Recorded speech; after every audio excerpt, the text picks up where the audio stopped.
Pour les porte-drapeaux, repos.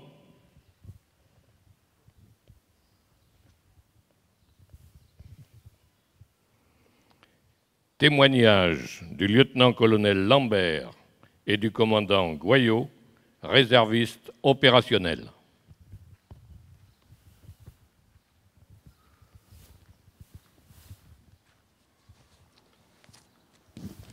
Monsieur le maire de Bordeaux, Madame la représentante du maire de Mérignac, Monsieur le colonel commandant la BA 204, Mesdames et Messieurs les représentants, les présidents d'associations, Mesdames et Messieurs les réservistes, Mesdames et Messieurs, chers camarades, je suis issu d'une famille qui a une tradition militaire sur désormais 4 générations. J'ai fait le parcours classique de beaucoup d'entre vous.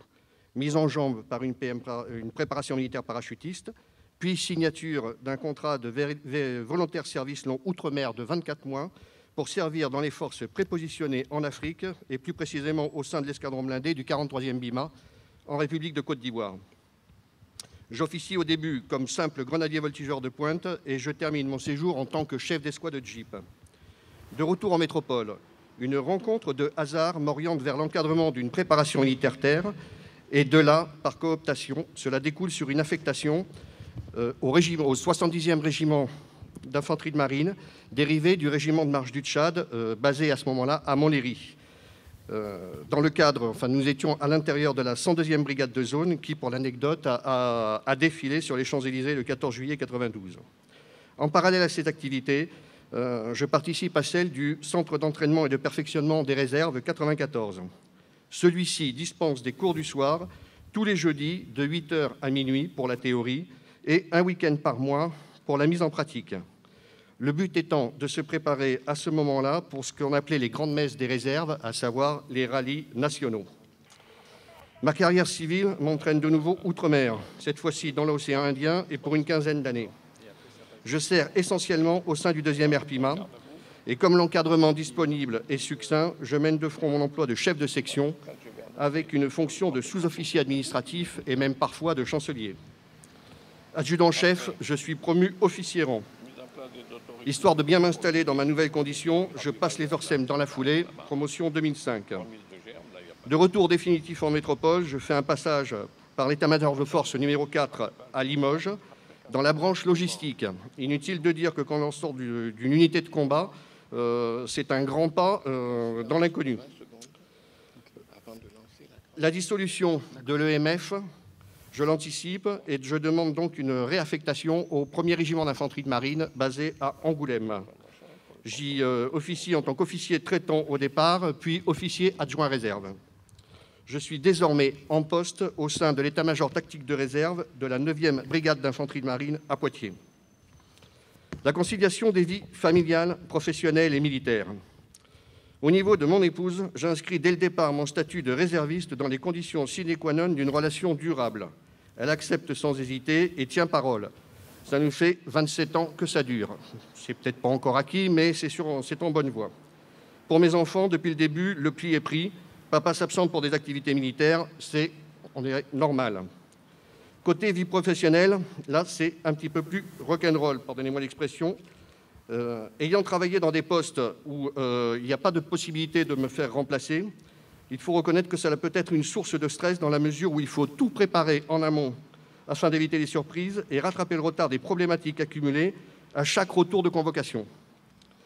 Dans le privé comme dans le public, une constante, mes employeurs n'ont jamais été des grands fans de la chose. On accepte beaucoup plus les absences de certains de mes collègues pour des activités extra-professionnelles que les miennes pour une convocation. En début de carrière, nous étions surtout sollicités pour des activités de week-end. C'était donc transparent professionnellement. Désormais, avec l'évolution de l'emploi des réserves, c'est en jours ouvrables et pour des durées plus longues qu'il faut pouvoir se libérer. Du coup, cela entraîne des calculs d'apothicaires sur des créneaux de disponibilité, avec à la clé des négociations dans la plupart des cas, des prises de congés payées ou de récupération afin d'assurer la mission. Dans les faits, les jours non opposables par l'employeur, octroyés par la législation, sont très vite consommés. Mon ressenti, après 37 ans d'activité, j'en retire le bilan suivant. De très belles rencontres dans tous les milieux professionnels, de gens partageant souvent les mêmes aspirations et les mêmes valeurs. Il faut rappeler que vers la fin des années 80, seules les convocations régimentaires étaient rémunérées, soit à peine un tiers des jours d'activité accomplis. Cela souligne bien à quel point la motivation principale du réserviste était à ce moment-là la passion de servir, de faire autre chose de son quotidien, et surtout, cela en dit long sur l'ambiance et la camaraderie qui régnaient dans les unités. C'est cela qui assurait en grande partie la fidélisation des personnels. Entre cette époque-là et maintenant, les missions ont bien changé. La professionnalisation s'est imposée en force. La présence accrue des ex-actives, pour qui la réserve n'est que le prolongement d'une carrière, fait que le niveau technique attendu par les chefs a considérablement augmenté. Pour les anciens du contingent ou les hab initiaux qui arrivent directement de la société civile, il faut faire preuve de beaucoup d'adaptabilité pour se plonger dans le bain d'une mission sentinelle ou d'un exercice d'entraînement majeur. Toutefois, les activités professionnelles, civiles et militaires, se complètent et s'enrichissent mutuellement. C'est en constante évolution et cela demande de se remettre constamment en question. Certains diront que cela maintient jeune. Le bilan, il est somme toute très positif. J'ai encore la motivation pour servir sur mes dernières années et la satisfaction d'avoir passé le flambeau dans la mesure où mon fils a pris la relève. Un point de vigilance cependant, l'essence même du réserviste, c'est avant tout d'être un citoyen soldat qui vient se perfectionner pour servir et, si besoin, défendre son pays. Si pour diverses raisons, budgétaires ou autres, il est privé d'entraînement ou d'activités compatibles avec sa disponibilité professionnelle, si les missions ne sont accessibles qu'à des gens qui sont libres et réactifs sur court préavis et pour de longues durées, l'armée risquerait à plus ou moins long terme de se priver d'un appoint de force non négligeable. L'actualité nous rappelle quotidiennement l'importance d'un nouvel nombre de combattants pour couvrir tout le spectre d'une défense en profondeur du territoire. Cela conclura mon propos et je vous remercie pour votre attention.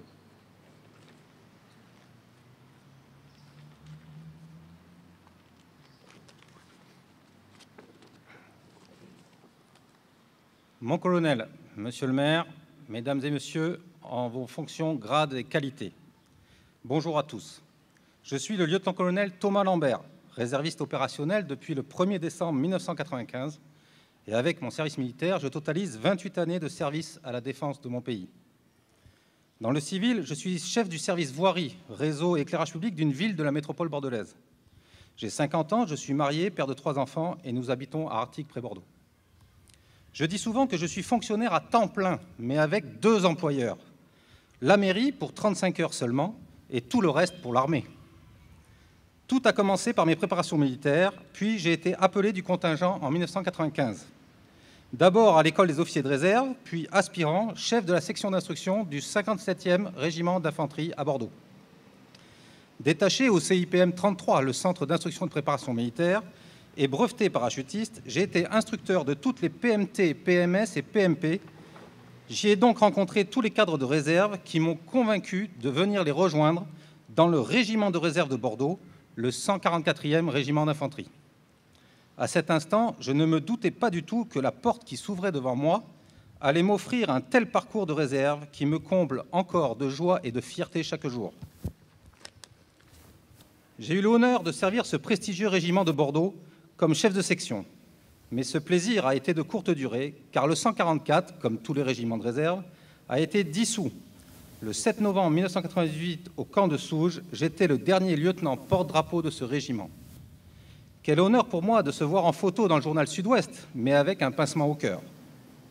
Suite à cela, j'ai été muté au 31e régiment du Génie, à Castelsarrasin, où j'ai eu la chance de pouvoir suivre l'intégralité du parcours d'un officier de réserve en régiment. Tout d'abord au sein de la nouvelle UIR, l'unité d'intervention de réserve des régiments professionnels, la 5e compagnie du régiment comme lieutenant chef de section. Voilà un très beau poste de meneur d'hommes et de chef au sens noble.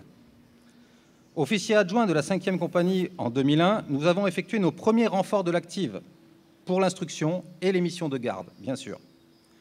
Que de bons souvenirs passés à piloter cette compagnie, composée uniquement d'anciens appelés, tous volontaires, formés, compétents, disciplinés et employables immédiatement. Promu capitaine en 2002 et après un retour à l'école pour ma formation de commandant d'unité, j'ai eu l'immense honneur de commander cette 5e compagnie de 2003 à 2005. Quel prestige d'être le capitaine d'un si bel outil de défense.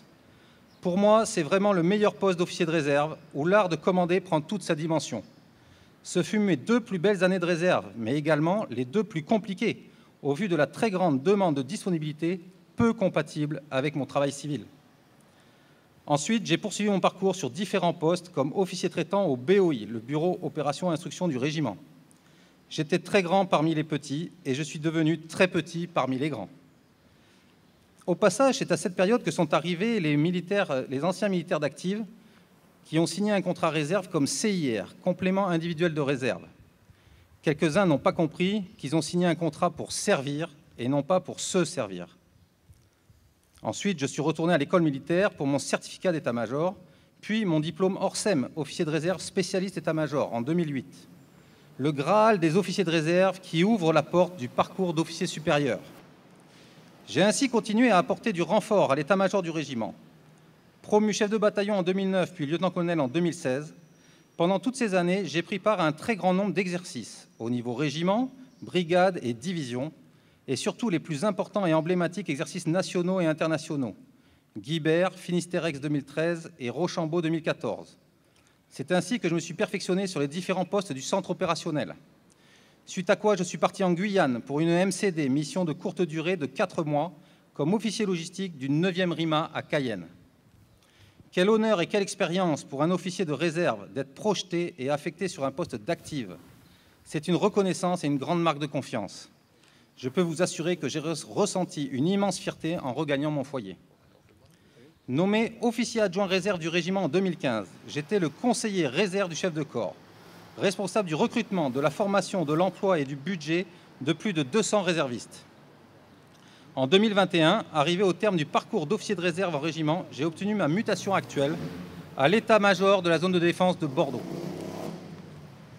Je crois que mon parcours résume assez bien l'adage « Quand l'active se réserve, la réserve s'active ». Parallèlement à tout cela, je participe aussi à plusieurs associations patriotiques de la région.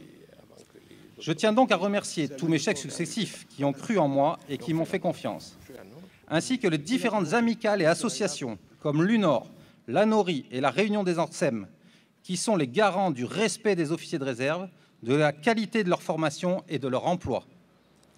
Et pour finir, je tiens absolument à remercier mon épouse, Florence, car sans elle, je n'aurais jamais pu faire tout cela. Je n'oublie pas que c'est elle qui remplit la mission chaque jour en mon absence. Il est bien connu qu'à côté de chaque grand homme qui prend la lumière, il y a toujours une femme qui agit dans l'ombre. Je vous remercie.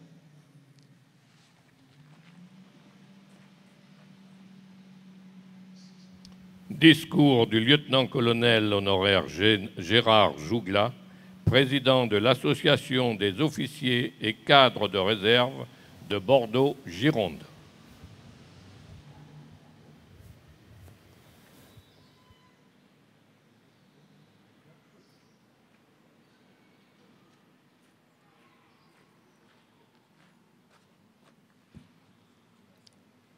Monsieur le maire de Bordeaux, Madame la représentante du maire de Mérignac, Monsieur le colonel commandant la base aérienne 204, Mesdames, Messieurs les présidents d'associations, Mesdames, Messieurs les réservistes, Mesdames, Messieurs, chers camarades, l'Association des officiers et cadres de réserve de Bordeaux-Gironde, appelée l'AOCR-BG, que j'ai l'honneur de présider, a organisé cette cérémonie pour célébrer le centenaire de l'Union nationale des officiers de réserve et des associations de réservistes, l'UNOR.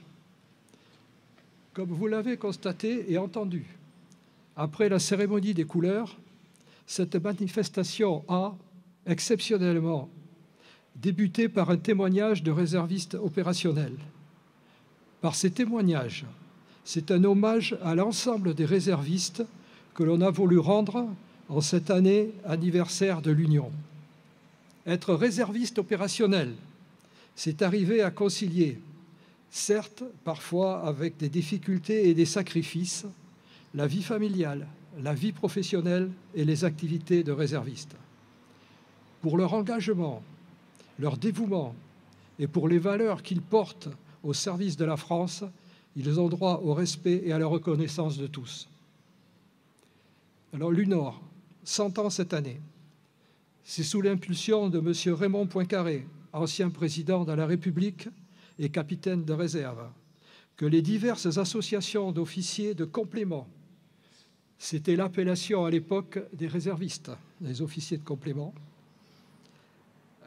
se sont réunis en congrès à Versailles en octobre 1921, regroupant de nombreuses associations. Ce congrès a décidé de la constitution d'une union des associations d'officiers de complément. Cette création sera officialisée par sa déclaration le 23 mai 1922, avec parution au journal officiel du lendemain, le 24 mai. L'UNOR, elle est composée de deux catégories d'associations de réservistes. D'une part, les grandes associations nationales d'armées et des services, et d'autre part, par les organisations territoriales interarmées. Pour les organisations nationales d'armées et des services, on peut citer l'Association nationale des officiers de réserve de l'armée de l'air et de l'espace, représentée ce jour par le président du secteur Guyenne, le colonel Sylvain Barré, et l'Association des officiers de réserve de la Marine nationale, représentée par le président de la section Aquitaine Nord, le capitaine de vaisseau Alain Rodepierre. La représentation des associations territoriales interarmées, que l'on appelle couramment les AOR, les associations d'officiers de réserve, et qui sont généralement représentées dans chaque département, est assurée aujourd'hui par l'AOCR-BG, association organisatrice de cette cérémonie. Avec le temps, l'Union a évolué et s'est adaptée. Créée pour réunir d'anciens frères d'armes issus de la guerre de 14-18, elle avait également pour but de faire reconnaître les officiers de complément qui estimaient ne pas avoir reçu toute la reconnaissance qu'ils méritaient après la guerre. Aujourd'hui, si elle a gardé toutes ses valeurs originelles, l'UNOR contribue pleinement au maintien et au développement de l'esprit de défense, ainsi qu'au lien entre la société civile et les forces armées. Elle contribue également au devoir de mémoire. L'UNOR se tourne également vers les jeunes et organise plusieurs interventions, en particulier dans les établissements scolaires, et elle participe au service national universel, le SNU. La jeunesse est notre avenir. L'UNOR représente l'ensemble des réservistes. Elle est l'interlocuteur privilégié du chef d'état-major des armées et le référent pour les questions de la garde nationale. Elle est fière de son principe « servir ». Par l'organisation de cette cérémonie, nous répondons au souhait du président national de l'UNOR qui souhaite que les célébrations du centenaire ne se limitent pas seulement à Paris. Bon, certes, les plus grandes manifestations auront lieu à Paris, mais des célébrations auront lieu aussi en province, relayées par les AOR et ici par la OCR-BG. Pour terminer, je vous donne rendez-vous pour célébrer un autre anniversaire, les 150 ans de la OCR-BG, l'Association des officiers cadres de réserve de Bordeaux-Gironde, qui autrefois s'appelait l'Association des officiers et assimilés de la réserve et de l'arme territoriale. Mais bon, on a encore quelques jours devant nous, ce ne sera qu'en 2034. Je vous remercie de vous être déplacés pour cette cérémonie et merci de votre attention.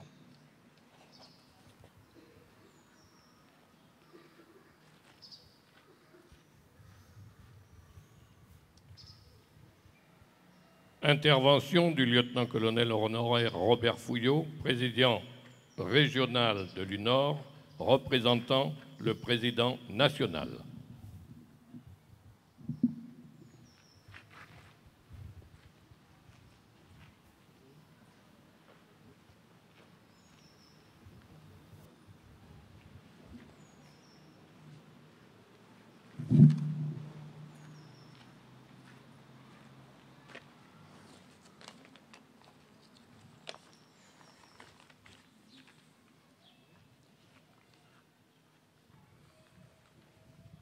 Monsieur le maire,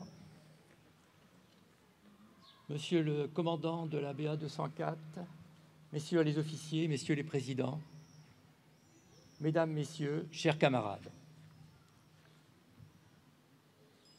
je vais vous lire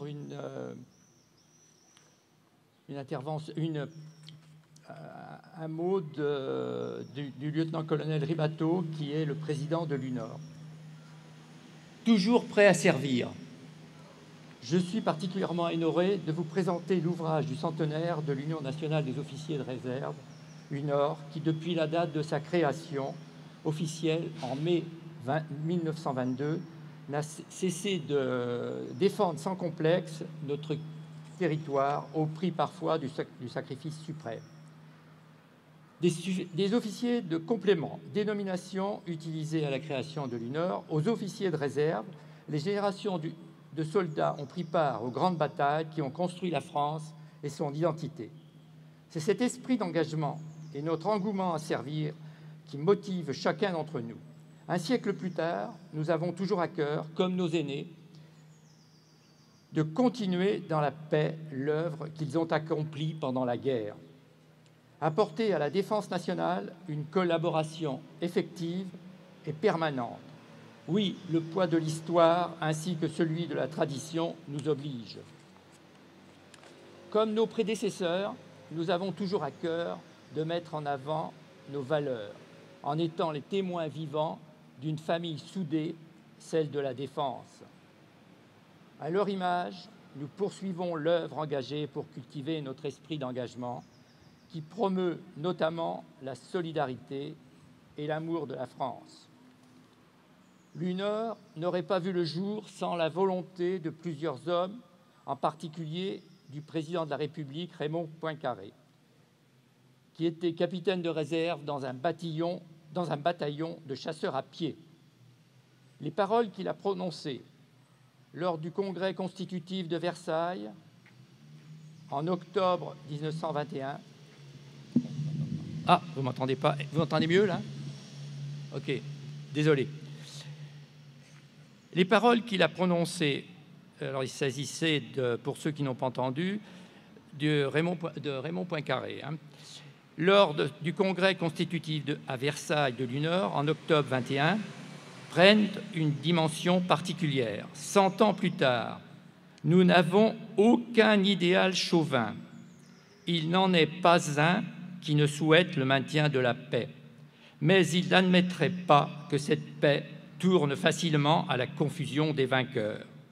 Les officiers de complément veulent rester ce qu'ils étaient hier, la garde d'honneur de la patrie.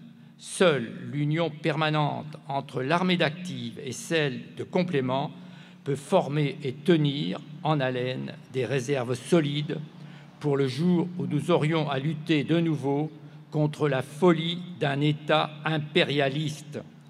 N'oublions pas de mentionner le rôle capital et fédérateur par le capitaine Carville, qui a été commissaire général du Congrès de Versailles, véritable cheville ouvrière de cette union qui va fédérer des centaines d'associations départementales d'officiers de réserve. Le capitaine Carville était président fondateur de l'Union des officiers de complément de Seine-et-Oise. L'UNOR regroupe 190 associations locales en métropole, dans les DROM, et à l'étranger, Chine, États-Unis, Allemagne, Espagne, pour citer les plus importantes. En Aquitaine, on a 7 associations territoriales et 8 associations nationales. 100 ans se sont écoulés depuis le congrès d'octobre 21 à Versailles et le dépôt des statuts au journal officiel en mai 1922. C'est cette histoire, parfois mouvementée, que nous vous invitons à découvrir au fil des pages et à faire vivre, avec les témoignages de nos camarades qui mènent de front au moins 2 vies, avec un pied dans le civil et un autre dans l'armée. Ils partagent tous le sens de la patrie, de l'effort, de l'intérêt général. Et vous avez entendu au tout début les témoignages de 2 réservistes opérationnels. La nature de l'engagement des réservistes est à l'usage de notre nation, diverse. Quelques dinosaures ont connu le service national. D'autres plus jeunes sont arrivés après les attentats sur le sol français, quand certains ont désiré prolonger une carrière militaire achevée dans l'active.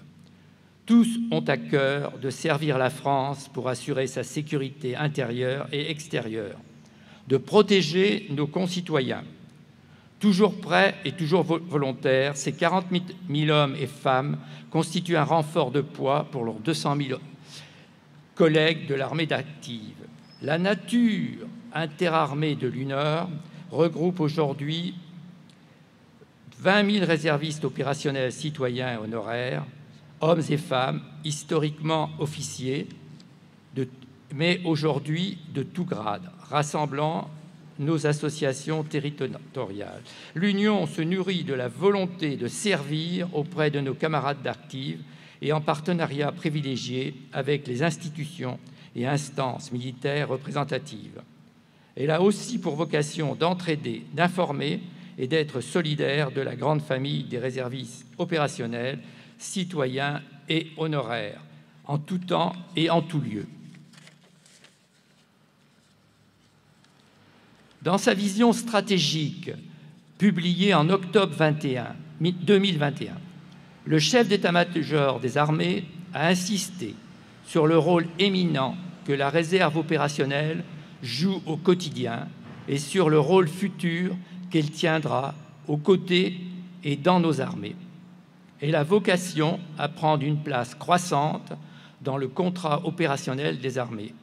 Au-delà de la fonction protection, elle doit contribuer à la prise en compte des enjeux de résilience et de volume des forces. Nos chefs savent pouvoir compter sur notre total dévouement et notre soutien indéfectible. Notre union a vocation non seulement à rassembler, mais à rassembler et faire évoluer le statut du réserviste pour que celui-ci ne soit pas qu'un simple complément du temps courant, mais un militaire à part entière, l'égal du militaire d'active. Combien de nos réservistes projetés en opération extérieure suscitent-ils l'étonnement ainsi que l'admiration non feinte de leurs camarades d'active, quand ceux-ci viennent à découvrir que les premiers sont réservistes et se sont distingués, parfois de belle manière. À l'heure où le son du canon et les bruits de bottes résonnent aux portes du vieux continent, redonner des moyens techniques et financiers à la défense nationale, à nos armées, à leurs différentes composantes, et valoriser auprès de la nation le sacrifice consenti au quotidien par l'ensemble de nos frères d'armes, d'active et de réserve, aurait un sens et même une vertu. Retisser les fils d'une nation qui parfois s'effiloche, la ressouder et lui permettre d'être prête à et en mesure de répondre présente à une menace que nos chefs prédisent de haute intensité. C'est le chemin que se trace l'UNOR avec la conviction chevillée au corps que nous formons tous, active et réserve, une vraie garde d'honneur pour la préservation des combats que nos aînés ont menés pour que la France vive en paix. La réserve est déjà là, grâce à l'UNOR jeune, qui rassemble plusieurs centaines d'adhérents débutant leur vie professionnelle, familiale, mais aussi militaire. Ils cultivent, eux aussi, l'esprit de famille qui anime la réserve opérationnelle, citoyenne et honoraire. Attaché à notre principe servir, je souhaite remercier chaleureusement tous ceux qui ont apporté leur concours soutenu à ce centenaire en construisant dans les départements et les régions des événements en France comme à l'étranger. Je remercie vivement le comité du centenaire pour son implication sans relâche et ses propositions constructives d'organisation pour préparer ce centenaire à la hauteur des engagements de chacun. Que les commémorations du centenaire de 1922-2022 soient à la hauteur de notre rayonnement, de notre œuvre commune qui fait vivre notre union. Qu'elle soit un succès à la hauteur des espérances de chacun.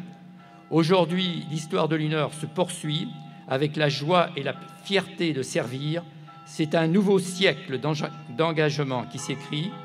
Les réservistes de tous âges, de grades et qualités répondent présents pour la France. Merci pour votre attention.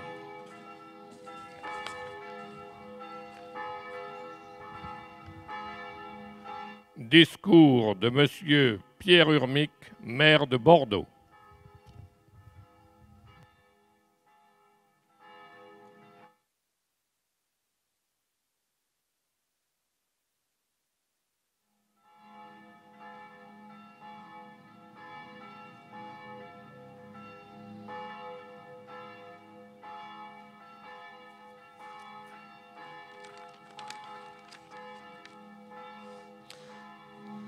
Monsieur le représentant du président national de l'UNOR, Monsieur le président de l'Association des officiers et cadres de réserve de Bordeaux-Gironde, Madame la représentante du maire de Mérignac, Messieurs les officiers, Mesdames et Messieurs les réservistes, Mesdames et Messieurs, je suis très honoré de célébrer avec vous le centenaire de l'UNOR. Mais au-delà de cet anniversaire, nous sommes réunis ce matin pour célébrer les valeurs très fortes qui unissent au sein de l'UNOR 190 associations nationales ou locales et près de 20 000 réservistes. Des valeurs qu'en tant qu'élu local, en tant que maire de Bordeaux, je partage. Votre volonté de servir la France et de protéger nos concitoyens, votre détermination à défendre notre héritage collectif, symbolisé par notre devise républicaine, votre engagement pour la cohésion nationale mérite d'être salué. Ces valeurs se retrouvent amplement dans votre devise, je cite, « Un esprit d'engagement, des actes pour servir ». L'UNOR, nous le savons, et cela a été indiqué, fut créée en 2022 au lendemain d'un conflit mondial qui dévasta notre continent européen et trucida ses peuples. 1922-2022, 100 ans plus tard, la guerre effectue un retour fracassant en Europe, à seulement 1500 km de nos frontières, c'est-à-dire à nos portes.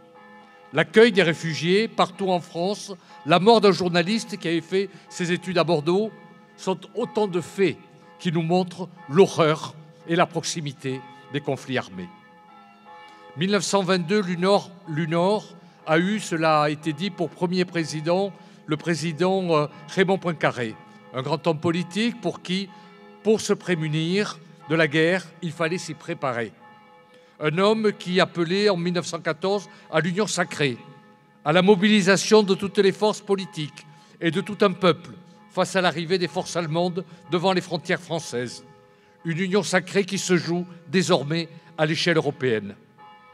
Notre continent s'est certes pacifié, mais la nécessité de se défendre est encore tout à fait réelle et tout à fait d'actualité. Pour cela, nous savons pouvoir compter sur l'engagement plein et entier des membres de l'UNOR. Je vous remercie.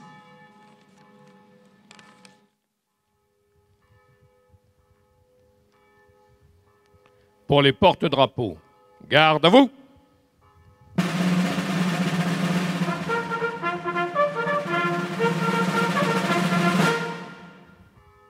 Mise en place des autorités pour le dépôt des gerbes et le ravivage de la flamme.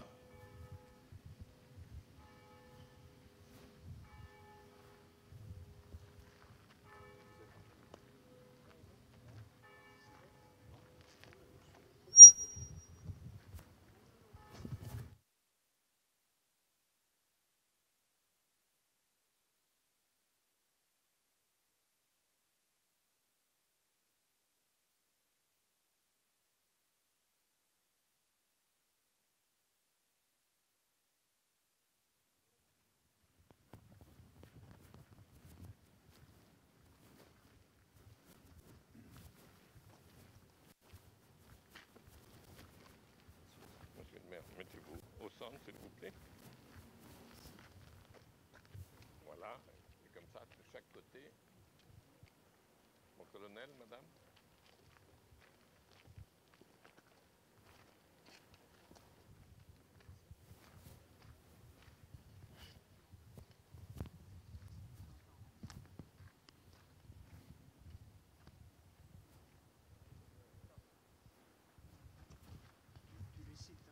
Attends, je vais le citer.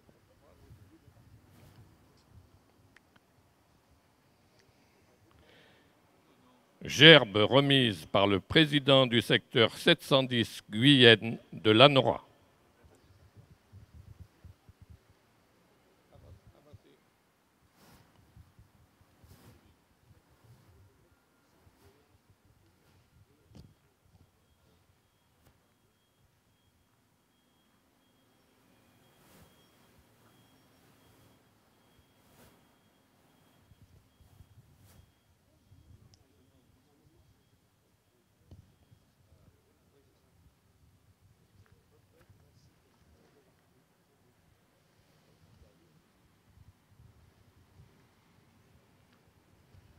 Gerbe remise par le président de l'Association des officiers et cadres de réserve de Bordeaux-Gironde.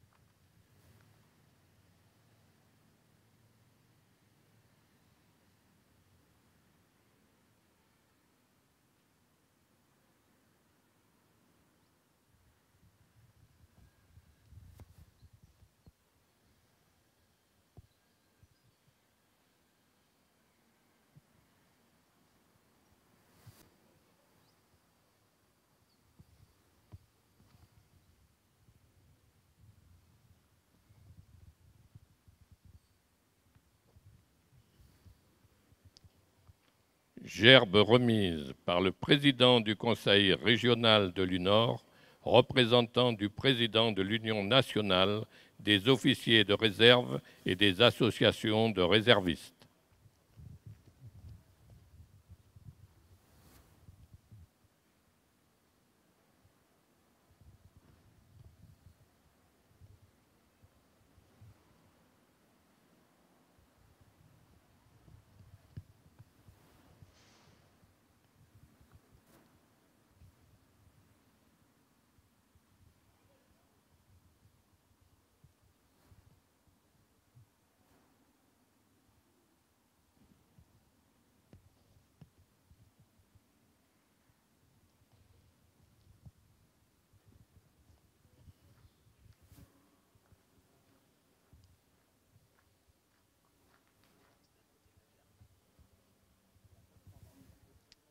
Gerbe de Monsieur le maire et du conseil municipal de Bordeaux.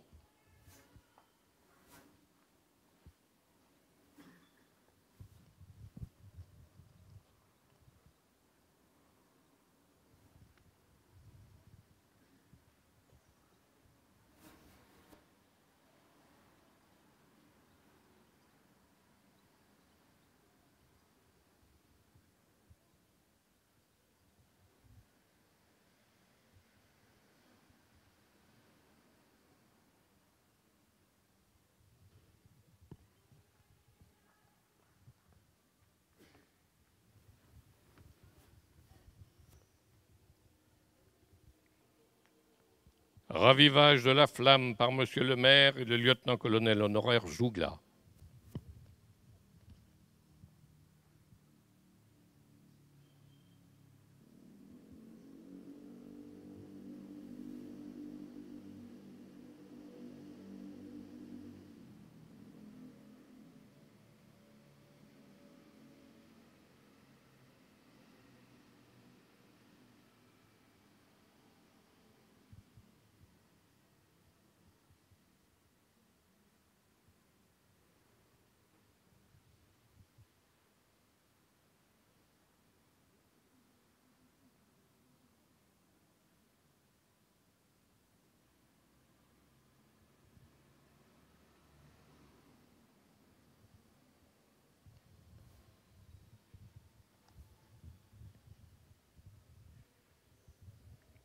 Aux morts.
Pour les porte-drapeaux, repos.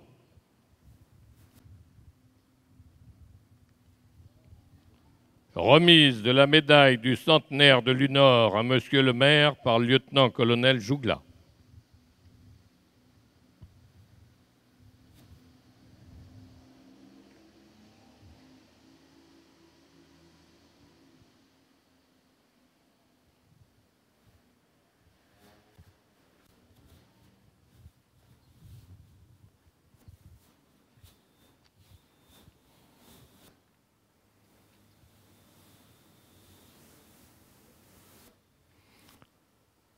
Les autorités vont saluer les porte-drapeaux.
s'il vous plaît.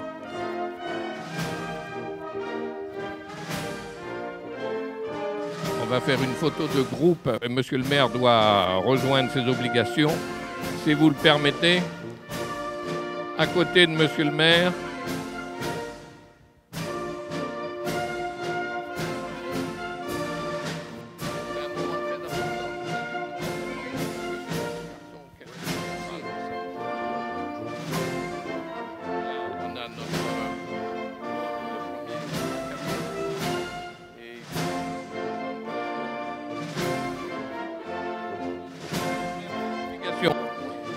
Mon colonel, s'il vous plaît, on fait une photo de groupe avec monsieur le maire. Après, vous pourrez poursuivre la salutation des drapeaux, parce que monsieur le maire a des obligations.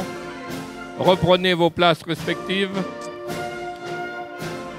Joël, on reprend les places respectives. Vous continuerez le tour des porte-drapeaux pour une photo de groupe. Pour une photo de groupe, monsieur le maire devant nous quitter rapidement.